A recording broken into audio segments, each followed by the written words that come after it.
Hello, I'm Lauren Haldeman, Editor-in-Chief of the Journal of Nutrition Education and Behavior, where we are advancing research, policy, and practice. And each month we select an article to feature as a press release with an accompanying podcast. And today's podcast article can be read in full at www.jneb.org for free for the next 3 months. And today I'm really happy to be speaking with Dr. Christy St. Pierre, who is the corresponding author for the article titled Participant Perspectives on the Impact of a School-Based Experiential Food Education Program Across Childhood, Adolescence, and Young Adulthood. I'm glad to have you with us today. Christy, will you please tell us a little bit about yourself? Thanks, Lauren. I'm happy to be here, and my co-authors and I are really honored to be selected for this month. So I am a PhD candidate, so actually not quite Dr. Christy St. Pierre yet, in exercise physiology and applied nutrition at the George Washington University Milken Institute School of Public Health. And my research interests really flow out of my experiences in food, agriculture, and nutrition. Kind of the big issues I tend to think about are the intersecting challenges we see in diet-related chronic disease, disparities in food and nutrition security, and also ensuring the long-term viability of sustainable food production. And so as a researcher, I really hope to contribute towards solutions to these challenges, particularly at the community level. And being connected with the community and with practitioners is really important to me as I progress in my PhD work and embark on my career. I want to be a researcher who is really working with community partners and with members of the community to move toward greater equity and opportunities for people to enjoy nourishing food. I'm trained as a registered dietitian. I worked in early childhood and elementary school nutrition prior to my graduate work. And I also grew up living and working on a family farm. So I bring a lens of really looking at nutrition intertwined with the food system in a community. And my research thus far has primarily focused on food-related experiences of children and adolescents and connections between those experiences and dietary intake and diet-related health outcomes. The work I'm here to talk about today comes out of working with a community partner, the Fresh Farm Food Prints program. And Food Prints is an experiential food education program that's embedded in more than 20 elementary schools here in DC. And our research team had a unique opportunity to work with them as an evaluation partner to investigate the enduring impact of the program from the perspective of both current and former participants. So I'm excited to share a little bit about that today. Okay, and I'm excited to hear about it. And what a great integration of experiences and perspectives that you bring to the field of nutrition. And with this paper and this work that you've done, you are headed in the right direction to meet your goals as a researcher and a professional in the field. So I thank you for that. So can you give us a brief overview of the paper, including what you did and some of those results? Sure. So to set a little context just for experiential food education programs, those are programs that include hands-on experiences with things like with food, including gardening and cooking. And these types of programs in schools have been really progressively growing in popularity. And there's evidence, at least in the short term, that they have at least a modest effect on increasing fruit and vegetable consumption and on factors that are related to dietary choices, like increasing food and nutrition knowledge, willingness to try new foods, or improving attitudes towards fruit and vegetables. But there's less evidence for how these programs contribute to those dietary habits that are formed over the course of childhood and adolescence, and habits that we know then typically persist into adulthood. It's hard to follow people over time, so just harder to see what those enduring impacts are. And so the Food Prints program started with their first partner elementary school about 15 years ago. And kind of uniquely, they've maintained this network of program alumni who are now in middle school, some are in high school, and some even in young adulthood. And that allowed for this investigation into longer term impacts. So we took a qualitative case study approach and we conducted focus groups to see how both current and elementary participants and program alumni perceived the impact of program participation on their food decisions and their thinking about food at these different life stages. So to give some brief context about the program that served as our instrumental case, Foodprints trains food educators and then embeds them in the partner schools. They establish and maintain a garden at each school, and students at each grade level from pre-K3 through 5th grade then have the program monthly. And at each session, that includes hands-on experiences with gardening, with harvesting food, with preparing and eating food together, and then also includes a grade level standards aligned lesson that integrates with their other academic studies. And for the focus groups, we focused on current elementary students that were in 3rd to 5th grade. And if they started at Foodprints Partner School in pre-K3, that meant they would have had up to 6 to 8 years of program exposure. And then the program alumni would have had up to 8 years of program exposure in elementary school. And the alumni that we talked to were anywhere from just 1 year removed from the program in middle school up to 9 years removed and living independently from home.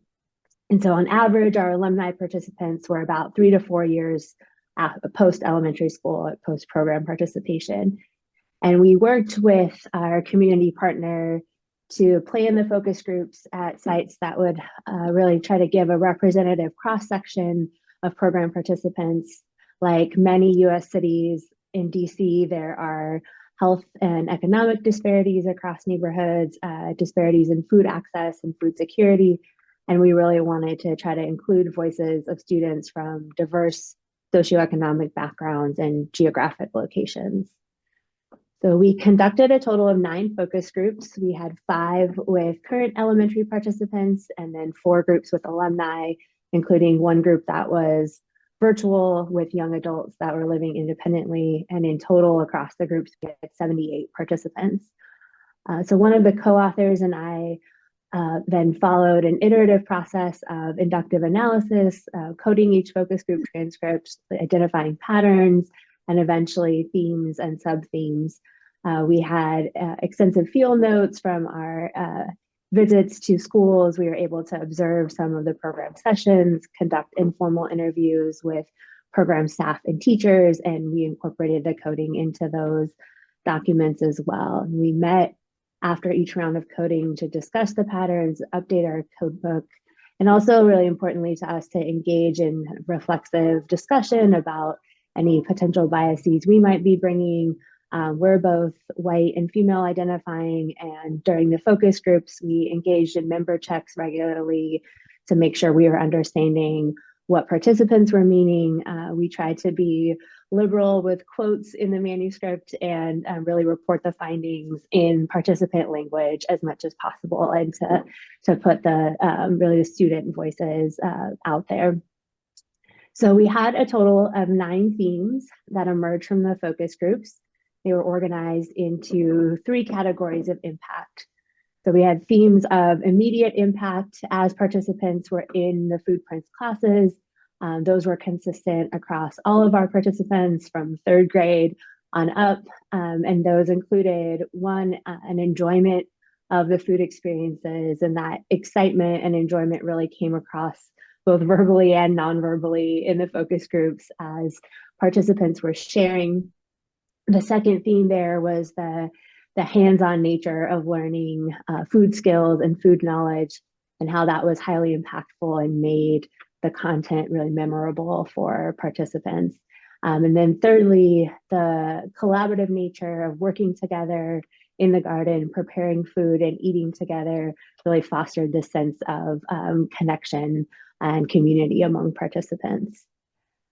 And then from our older elementary students in 5th grade and from alumni, they perceived ways that the program participation impacted them beyond the classroom experience in both their home and school food environments. One of the themes there was that they were really highly knowledgeable about and involved and wanting to be involved in their household food practices and knowing where shopping was happening, or they could really detail what was happening around food in their household.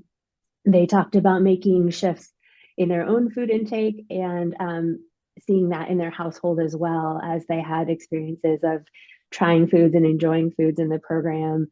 Sometimes recipes that they prepared then were incorporated into their family meals at home, where they ate more of the fruits and vegetables that were offered at school because they had tried them in the program and enjoyed them.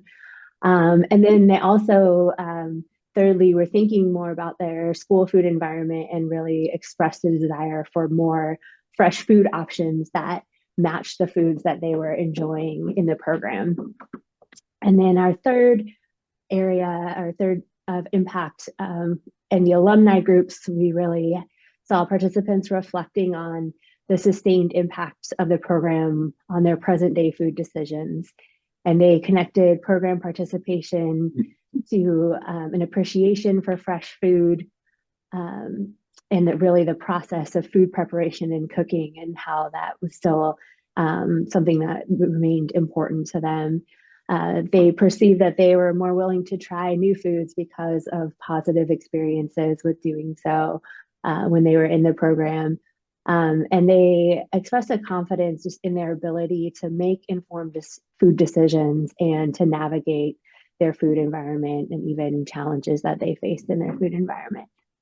So together, these themes give us some deeper insight into the enduring impacts of early exposure to hands-on experiential food education and the role that these programs may play in contributing to the formation of food habits and dietary patterns across childhood and adolescence, and then even into young adulthood. Thank you for that. It's so nice to hear about the continued interest and involvement in food decisions and preparation and involvement in environment.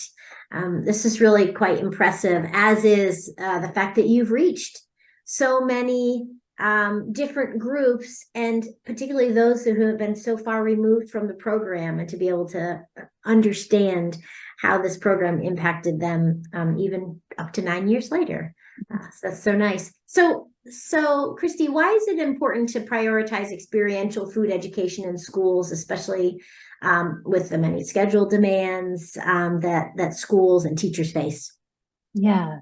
Well, as we saw in these focus groups, really the hands-on experiences that these programs provide can be really impactful in building children's confidence with food, like how to work with and prepare different foods, how to practice food safety, these skills that are really applicable for all of life. And it also built up these multiple experiences of really enjoying nourishing food and setting this expectation that the foods are really going to taste good. They're also going to be good for them, but they're going to enjoy the foods. And we know from the literature that confidence with food and attitudes about food are really important to build right alongside the knowledge and skills to really have an impact on food decisions. And not only the food experiences, these programs have academic rigor and can connect and illustrate concepts that students are learning in their other classes, and really put this vivid memory of application of those academic concepts. So it is aligned with schools' academic goals as well. And importantly, I think embedding these programs in schools really allows for that universal reach, and giving all students the opportunity to have these experiences with food, and increase equity and exposure to these positive food experiences. And really, in fact, all of our focus groups participants were wishing that this type of program could continue for them into middle school and high school, and as they develop and grow. And I think also when we look at dietary intake of children and adolescents, especially because they don't have that full agency that adults do over the planning, procuring, preparing food, we can really see the opportunities to address the food environment as well. And that individual education is really important, but it's part of a comprehensive strategy. And As we heard from our participants, the impact of these programs extends into home and broader school environments, that families can access recipes for healthy foods that their kids have tried and enjoyed, that can help assuage understandable concerns that parents have about buying food and then their kids not wanting to eat it because they've made it and they want to help make it at home. There's also potential opportunities, and we've seen this with our community partner make steps toward this, to connect program recipes to the school food menu and provide students with another touch point for those foods, or connect families and the communities with local agriculture by having farm stands at the schools that complement what's in the garden, and can just really be catalysts for community engagement around food and the community being involved. And so, and they are resource intensive programs, but I think our findings and other findings we see in the literature really suggest that investing in these programs can make important contributions to developing healthy food habits and dietary patterns.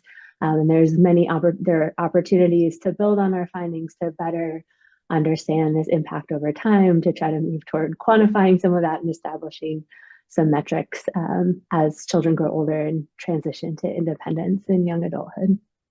It would be so nice if in the future we see more of these programs, not only at the elementary level, but as you said, at the middle school and the high school levels.